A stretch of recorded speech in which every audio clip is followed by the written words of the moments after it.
Hello everyone, आप सभी का स्वागत है आपके हमारे चैनल एजुलाइट पर। इस वीडियो में हम लेकर आए हैं सीपीसीडी परीक्षा के लिए महत्वपूर्ण टेस्ट सीरीज पार्ट 6। इससे पहले भी हम सीपीसीडी एग्ज़ाम के लिए काफ़ी वीडियो ला चुके हैं, जो आप वीडियो के डिस्क्रिप्शन में जाके देख सकते हैं, जो आपके सीपीसीडी एग्ज़ाम के लिए काफ़ी महत्वपूर्ण प्रश्नोत्तर हैं। और इन प्रश्नों को आप ज़रूर नोट कर लें और याद रखें। चलिए देखते हैं किस प्रकार से दिए हैं, और आप भी इस वीडियो के साथ इन प्रश्नों को उत्तर देने की कोशिश कीजिए। क्वेश्चन नंबर 1, डेटा संचार को नियंत्रित करने वाले नियमों का एक सेट है, तो बताइए वो क्या कहलाता है। डेटा कम्युनिकेशन को हैंडल करने के लिए एक रूल्स का एक सेट होता है, तो उसे क्या कहते हैं। इसका सही आंसर है ऑप्शन सी, प्रोटोकॉल। नेक्स्ट प्रश्न, DSLAM का कार्य को करना है, यानी कि digital subscriber line access multiplexer का कार्य क्या होता है, जो इंटरनेट सर्विस प्रोवाइडर के द्वारा प्रदान किया जाता है। तो बताइए इसका कार्य क्या होता है। इसका कार्य होता है एनालॉग सिग्नल को डिजिटल सिग्नल में परिवर्तित करना। अगला प्रश्न, इलेक्ट्रॉनिक मेल का समर्थन करने के लिए निम्न में कौन सी परिवहन परत प्रोटोकॉल का उपयोग किया जाता है। तो बताइए किस प्रोटोकॉल का उपयोग किया जाता है इलेक्ट्रॉनिक मेल, ईमेल को भेजने या प्राप्त करने के लिए। इसका सही आंसर है option C, transfer control protocol. Next प्रश्न, मोबाइल्स के लिए ग्लोबल सिस्टम किसका उपयोग करता है।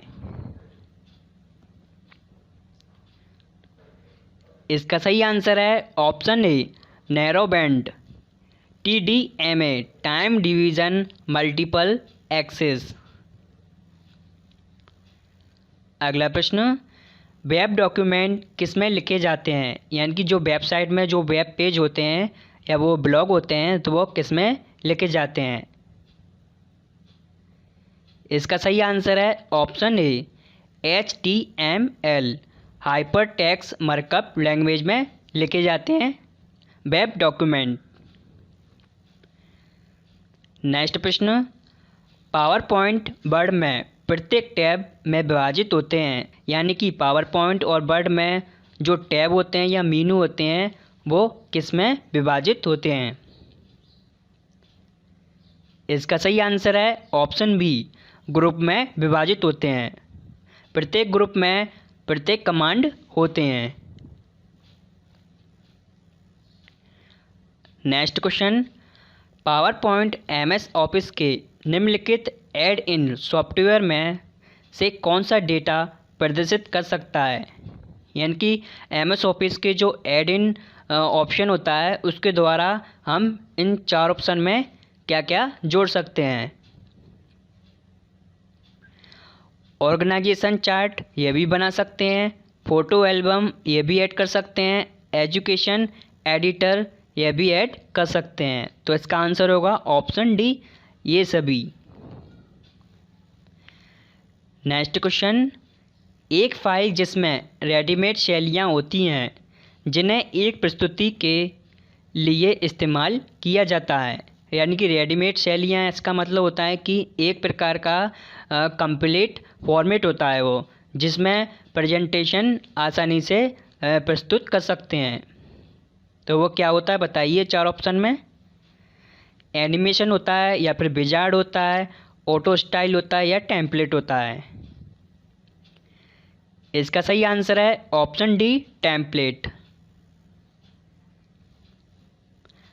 अगला प्रश्न, Ctrl+M कीबोर्ड की के द्वारा निम्न में किस कार्य को निष्पादित किया जा सकता है। तो बताइए Ctrl+M के द्वारा इन चार ऑप्शन में हम किस कार्य को कर सकते हैं। इसका सही आंसर है ऑप्शन सी, वर्तमान प्रस्तुति में नई स्लाइड डालना, यानी कि पावर पॉइंट में हम नई स्लाइड डालने के लिए Ctrl+M का यूज़ करते हैं। अगला प्रश्न, निम्नलिखित में दुनिया का पहला सुपर कंप्यूटर कौन सा है, यानी कि वर्ल्ड का पहला सुपर कंप्यूटर कौन सा है? इसका सही आंसर है CD6600। अगला प्रश्न, निम्न में कौन सा सर्च इंजन नहीं है? तो इन चार ऑप्शन में बताना है वह एक सर्च इंजन नहीं है। ask.com यह भी सर्च इंजन है, yahoo.com यह भी सर्च इंजन है, बिंग यह भी सर्च इंजन है, और सफारी यह सर्च इंजन नहीं है। तो यह क्या है? एक प्रकार का ब्राउज़र है सफारी।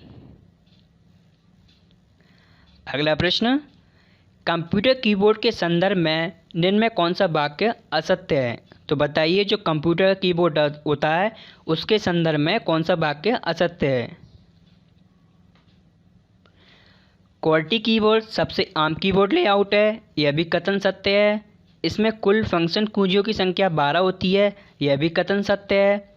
एरो कुंजियों से कर्सर को ऊपर नीचे दाएं बाएं ले जा सकते हैं, यह भी कथन सत्य है। इसमें नंबर कुंजियों की संख्या 0 से 10 के बीच होती है, यह कथन असत्य है। नंबर कुंजियों की संख्या कितनी होती है कीबोर्ड में? 0 से लेकर 9 के बीच में। अगला प्रश्न, निम्न में दो प्रकार के आउटपुट डिवाइस हैं, तो इन चार ऑप्शन में बताना है वो कौन से आउटपुट डिवाइस हैं। इसका सही आंसर है ऑप्शन ए, मॉनिटर और प्रोजेक्टर। मॉनिटर के द्वारा हम स्क्रीन पर किसी चित्र को देखते हैं और प्रोजेक्टर के द्वारा भी हम स्क्रीन पर किसी चित्र को देख सकते हैं। अगला प्रश्न, निम्न में कौन सा ऑप्टिकल डिस्क का उदाहरण है? तो बताइए, ऑप्टिकल डिस्क का इन चार ऑप्शन में कौन सा उदाहरण है? इसका सही आंसर है option D, digital versatile disc. यह ऑप्टिकल डिस्क होती है। अगला प्रश्न, .org नामक डोमेन आईडी का प्रयोग करके निम्न में किसके लिए किया जाता है? इसका सही आंसर है ऑप्शन ए, गैर सरकारी संगठन के लिए किया जाता है .org का उपयोग। अगला प्रश्न, टेलीकम्युनिकेशन यंत्र का प्रकार है, यानी कि इन चार ऑप्शन में बताना है कि वो टेलीकम्युनिकेशन का एक एग्जाम्पल है। इसका सही आंसर है ऑप्शन ए, मॉडेम। अगला प्रश्न, निम्न में लेज़र प्रिंटर के बारे में कौन सा कथन असत्य है? इन चार ऑप्शन में बताने कि वो लेज़र प्रिंटर के बारे में कौन सा कथन असत्य है। इसकी टोनर फाइबर की बनी होती है, यह कथन असत्य है। लेज़र प्रिंटर की खोज ग्रे स्टार्कवेदर ने की थी, यह कथन हमारा सत्य है। लेज़र प्रिंटर इंकजेट प्रिंटर की तुलना में धीमे होते हैं, यह कथन भी असत्य है। लेज़र प्रिंटर में इंक का उपयोग किया जाता है, यह भी कथन असत्य है। अगला प्रश्न, किस शॉर्टकट कमांड का उपयोग खुले विंडो के बीच स्विच करने के लिए किया जाता है? जैसे कि हम विंडो में एक साथ कई विंडो खोल लेते हैं और एक विंडो से दूसरी विंडो में जाने के लिए किस शॉर्टकट की का उपयोग कर सकते हैं बड़ी आसानी से? तो इसका आंसर होगा option B, ultra plus tab के द्वारा हम दो विंडो के बीच में या दो से अधिक विंडो के बीच में स्विच कर सकते हैं या पहुंच सकते हैं। F2 के द्वारा हम किसी फोल्डर या फाइल का रीनेम चेंज कर सकते हैं। अल्ट्रा प्लस इंटर के द्वारा किसी फाइल या फोल्डर पर अल्ट्रा प्लस इंटर प्रेस करने पर उसकी प्रॉपर्टी ओपन हो जाती है। विंडो प्लस डी के द्वारा हम फाइल एक्सप्लोरर ओपन कर सकते हैं किसी भी विंडो वर्जन में। अगला प्रश्न, DPI का फुल फॉर्म क्या है? तो बताइए, DPI का विस्तृत रूप क्या होता है जिसमें किसी इमेज की क्वालिटी मापी जाती है? इसका सही आंसर है ऑप्शन ए, डॉट्स पर इंच। डॉट्स पर इंच। अगला प्रश्न, मैक्रो बनाएं, चलाएं, संपादित करें या फिर हटाएं किन कुंजियों द्वारा संभव है। यानी कि मैक्रो लगाने, बनाने या मिटाने के लिए इन 4 ऑप्शन में बताना है कौन सी शॉर्टकट की का उपयोग करते हैं हम। इसका सही आंसर है ऑप्शन ए, अल्ट्रा प्लस F8 के द्वारा ऐसा किया जा सकता है। अल्ट्रा प्लस F11 के द्वारा हम विजुअल बेसिक VB का उपयोग कर सकते हैं। अगला प्रश्न, सांख्यिकीय गणना, तालिकाओं और रेखांकन की तैयारी का उपयोग करके बनाई गई एक फाइल का उदाहरण है, जिसमें सांख्यिकीय गणना, तालिकाएं और रेखाएं शामिल होती हैं। तो बताइए वो किसका उदाहरण हो सकता है। काफ़ी आसान है इस प्रश्न का उत्तर। इसका सही आंसर है option B, MS Excel. Next प्रश्न, एक्सेल में पंक्तियों रॉ को के रूप में लेबल किया जाता है। तो बताइए एक्सेल में जो रॉ होती हैं उनको किस प्रकार से दर्शाया दिखाया जाता है। ABCD के द्वारा दिखाया जाता है या फिर नंबर के द्वारा दिखाया जाता है या ABCD और नंबर दोनों के द्वारा दिखाया जाता है। इसका सही आंसर होगा ऑप्शन बी, नंबर के द्वारा दर्शाया जाता है रॉ को MS एक्सेल के अंदर। अगला प्रश्न, MS एक्सेल 2010 वर्जन में निम्न में कौन सी बाहरी डेटा का आयात किया जा सकता है। तो बताइए MS एक्सेल में हम किसी अन्य ब्राउज़र या अन्य एप्लीकेशन का डाटा किस प्रकार से आयात कर सकते हैं। तो वो कौन कौन से साधन हैं। फ्रॉम एक्सेस से भी कर सकते हैं, यानी कि माइक्रोसॉफ्ट डाटा बेस से भी कर सकते हैं। फ्रॉम वेब यानी कि वेबसाइट से भी कर सकते हैं। फ्रॉम SQL सर्वर से भी कर सकते हैं। तो इसका आंसर होगा ऑप्शन डी। ये सभी विकल्प हम MS एक्सेल में डेटा का आयात कर सकते हैं और उसमें फॉर्मेटिंग कर सकते हैं। अगला प्रश्न, निम्न में कौन इम्पैक्ट प्रिंटर के प्रकार हैं। तो बताइए इम्पैक्ट प्रिंटर के उदाहरण हैं इन 4 ऑप्शन में, बताइए कौन सा आंसर है। डेजी व्हील प्रिंटर, ये भी इम्पैक्ट प्रिंटर है। डॉट मैट्रिक्स प्रिंटर, ये भी एक इम्पैक्ट प्रिंटर होता है। तो इसका आंसर होगा ऑप्शन डी, विकल्प ए और बी दोनों। अगला प्रश्न, NIC उत्पादक हर NIC कार्ड को एक विशिष्ट फिजिकल पता करता है। यह पता क्या कहलाता है।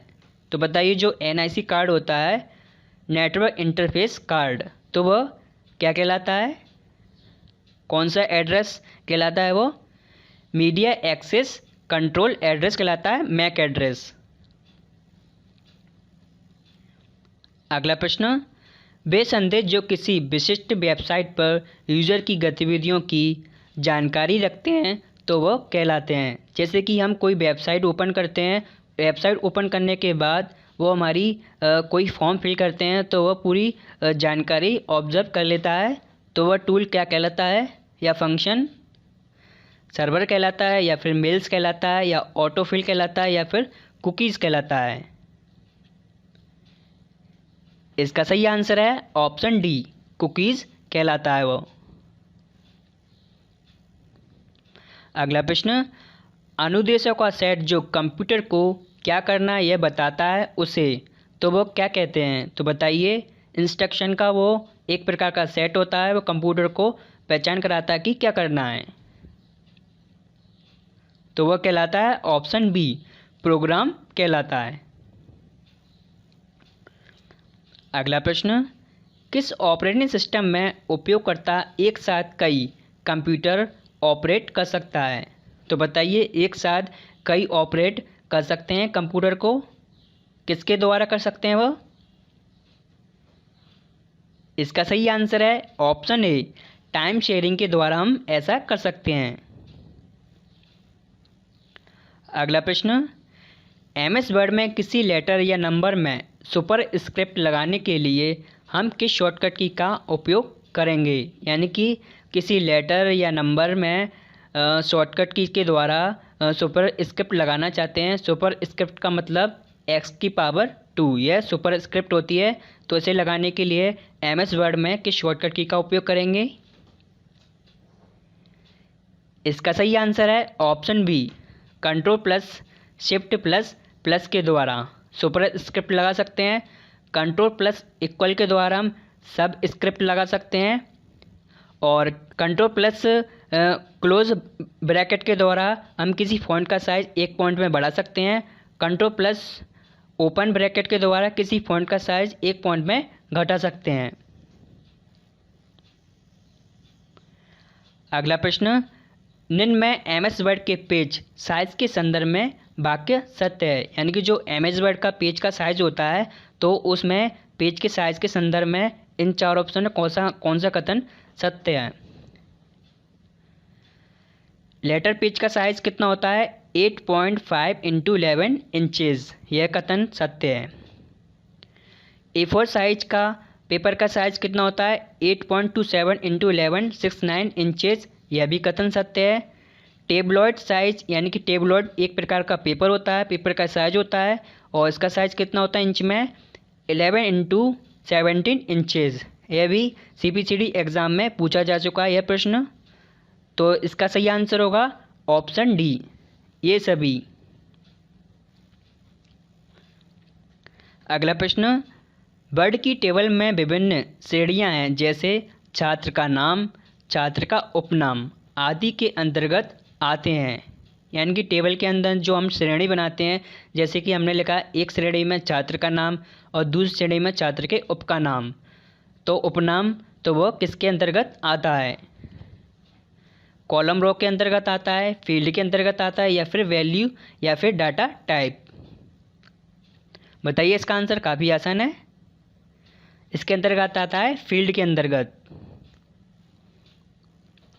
अगला प्रश्न, किसी भी फॉन्ट का साइज किस में मापा जाता है? यानी कि MS वर्ड, पावर पॉइंट या एक्सेल या वेब पेज या टेक्स्ट में या किसी भी सॉफ्टवेयर में जो हम फॉन्ट लिखते हैं उसका साइज किस पैमाने पर मापा जाता है? विड्थ के द्वारा या पॉइंट्स के द्वारा या नंबर्स के द्वारा या हाइट के द्वारा? तो इसका आंसर होगा, आप सभी को पता हो, काफ़ी आसान है, पॉइंट्स के द्वारा मापा जाता है। अगला प्रश्न, वह सॉफ्टवेयर क्या है जिसे कंप्यूटर उपयोगकर्ता का शोषण करने के लिए डिज़ाइन किया गया है और जिसमें वायरस, बम्स, ट्रोजन, एडवेयर आदि के लिए शब्द है? तो बताइए वो क्या है वह? इसका सही आंसर है ऑप्शन बी, मेलवेयर। ये सभी मेलवेयर के उदाहरण हैं। अगला प्रश्न, विंडोज़ का 10वां संस्करण माइक्रोसॉफ्ट कंपनी ने कब लॉन्च किया था? यानी कि विंडोज़ 10 है वो कब आई थी मार्केट में, या माइक्रोसॉफ्ट कंपनी ने कब लॉन्च किया था इसे? इसका सही आंसर है 29 जुलाई 2015 को। अगला प्रश्न, कंप्यूटर एंटीवायरस प्रोग्राम के उदाहरण में शामिल है। तो इन 4 ऑप्शन बताना है कि कौन सा है जो कंप्यूटर का एंटीवायरस है। नॉर्टन, यह भी कंप्यूटर का एंटीवायरस है। कॉलमन टूलकिट, यह भी एंटीवायरस है। MCAFEE, यानी कि ये सभी कंप्यूटर के एंटीवायरस हैं। अगला प्रश्न, प्रोसेस या प्रोग्राम का विश्लेषण डिज़ाइन करने, डॉक्यूमेंट बनाने तथा प्रबंध करने में उपयोग किया जाता है। यानी कि डेटा का विश्लेषण करने, डिज़ाइन करने, डॉक्यूमेंट बनाने या फिर प्रबंध करने, मैनेज करने के लिए, तो बताइए किसका यूज़ किया जाता है? सूडो कोड का या फिर एल्गोरिदम का या फ्लो चार्ट का या फिर कोडिंग का? बताइए, काफ़ी आसान है, थोड़ा लॉजिकल क्वेश्चन है ये। फ्लो चार्ट का उपयोग किया जाता है। अगला प्रश्न, निम्न में कौन सी प्रोग्रामिंग भाषा का उपयोग वैज्ञानिक कार्यों के लिए किया जाता है? तो बताइए वो कौन सी भाषा है जो वैज्ञानिक कार्यों के लिए उपयुक्त होती है? तो वह है पास्कल। डीबेस, यह व्यापारिक कार्यों के लिए उपयोग होती है। कोबोल, यह भी व्यापारिक कार्यों के लिए उपयोग होती है। PL1, यह भी व्यापारिक कार्यों के लिए उपयोग की गई प्रोग्रामिंग भाषा है जिससे प्रोग्रामिंग सॉफ्टवेयर बनाया जाता है। बिजनेस मैनेजमेंट करने के लिए एप्लीकेशन बनाई जाती है इन प्रोग्रामिंग भाषाओं से। अगला प्रश्न, इंटरनेट पर प्रयुक्त कंप्यूटर लैंग्वेज है। तो जो इंटरनेट पर जो लैंग्वेज, वेबसाइट या वेब पेज या फिर HTML में जो लैंग्वेज होती है वो किस प्रकार की होती है? वो होती है जावा लैंग्वेज। अगला प्रश्न, निम्नलिखित हार्डवेयर के संदर्भ में गलत मिलान का चयन कीजिए। यानी कि वो हार्डवेयर है और उसका मिलान गलत है, यह पहचानना है इन 4 ऑप्शन में। मैथ प्रोसेसर के द्वारा वैज्ञानिक और बीजगणितीय गणना करना होता है, यह कथन भी सत्य है। वीडियो कार्ड के द्वारा स्क्रीन पर चित्र या दृश्य प्रदर्शित करना, यह भी कथन सत्य है हमारा। साउंड कार्ड के द्वारा संगीत, भाषण, कोई भी ध्वनि सुनाई जा सकती है साउंड कार्ड हार्डवेयर के द्वारा। और रोम, कंप्यूटर बंद होने पर भी रोम में सूचनाएं नष्ट हो जाती हैं, तो यह कथन हमारा असत्य है। यानी कि रोम के द्वारा कंप्यूटर बंद हो जाने पर भी रोम में सूचनाएं रहती हैं, नष्ट नहीं होती। अगला प्रश्न, विंडोज़ 10 में MS वर्ड खोलने के लिए आप रन विंडो में क्या टाइप करेंगे? यानी कि रन विंडो किससे ओपन की जाती है? यानी कि विंडोज़ लोगो की +R को प्रेस करने पर रन विंडो खुलती है, तो उसमें क्या टाइप करें जिससे MS वर्ड हमारा तुरंत खुल जाएगा? इसका सही आंसर है option B, winword type करने पर हमारा MS वर्ड खुल जाएगा। अगला प्रश्न, विंडोज़ में add, remove program, add new hardware, modem आदि जैसे आइकन किस में रहते हैं? बताइए, काफ़ी आसान है इस प्रश्न का उत्तर। ये रहते हैं कंट्रोल पैनल में। अगला प्रश्न, कौन सा एप्लीकेशन सॉफ्टवेयर नहीं है? तो बताइए फटाफट इन 4 ऑप्शन में कौन सा है जो एप्लीकेशन सॉफ्टवेयर नहीं है? विंडोज़ NT यह एप्लीकेशन सॉफ्टवेयर नहीं है, बाकी सब फोटोशॉप या एप्लीकेशन सॉफ्टवेयर है। विनवर्ड XP एक एप्लीकेशन सॉफ्टवेयर है। अगला प्रश्न, MS विंडोज़ 2010 में आप Ctrl+Alt+Delete कीबोर्ड शॉर्टकट की का उपयोग कब करेंगे? तो बताइए कब करेंगे हम Ctrl+Alt+Delete शॉर्टकट की का? इन 4 ऑप्शन के आधार पर जब कोई कार्यक्रम अनुउत्तरदायी हो जाता है तो हम Ctrl+Alt+Delete का उपयोग करके उसे उत्तरदायी बना सकते हैं।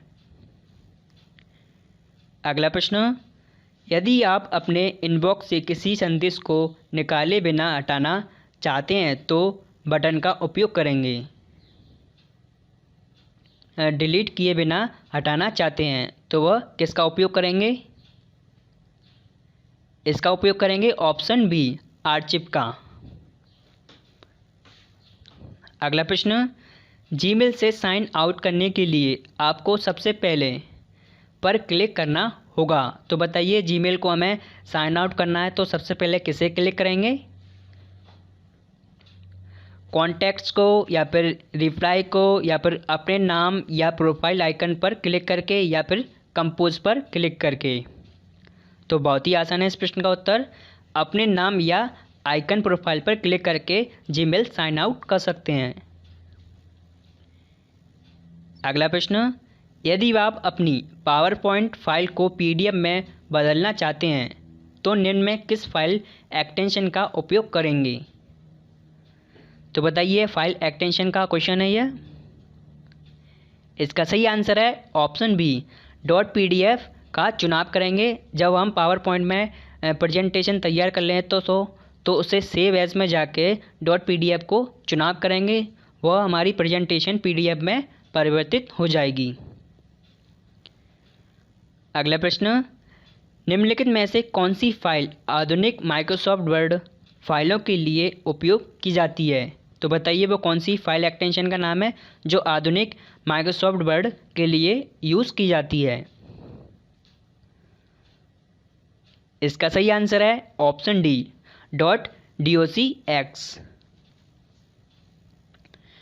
अगला प्रश्न, .avi एक्सटेंशन आमतौर पर किस तरह की फाइल को संदर्भित करता है, यानी कि .avi फाइल एक्सटेंशन किस तरह की फाइल को सेव करता है या फिर ओपन करता है। Audio video interleave. तो इसका आंसर आप सभी को पता चल गया होगा, option C, animation movie file को यह सेव कर सकता है।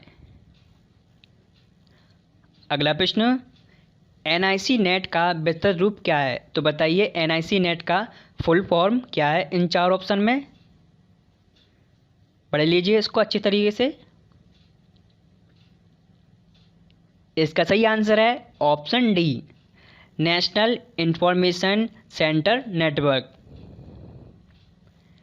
चलिए देख लेते हैं इस वीडियो का लास्ट प्रश्न, DVD का पूर्ण वाक्य निम्न कौन सा है, यानी कि DVD का फुल फॉर्म क्या है। DVD का फुल फॉर्म है डिजिटल वीडियो वर्सेटाइल डाटा, यह DVD का फुल फॉर्म होता है। चलिए दोस्तों, मुझे उम्मीद है यह CPCD एग्ज़ाम का टेस्ट सीरीज़ आपको काफ़ी पसंद आई होगी, और वीडियो अच्छा लगे तो प्लीज़ इसे लाइक कर दें, और इसी प्रकार से हम CPCD के अन्य वीडियो लाते रहेंगे। यदि आप न्यू व्यूअर्स हैं तो प्लीज़ इस चैनल को सब्सक्राइब कर लें और वीडियो को लाइक करना ना भूलें। चलिए दोस्तों, वीडियो देखने के लिए धन्यवाद।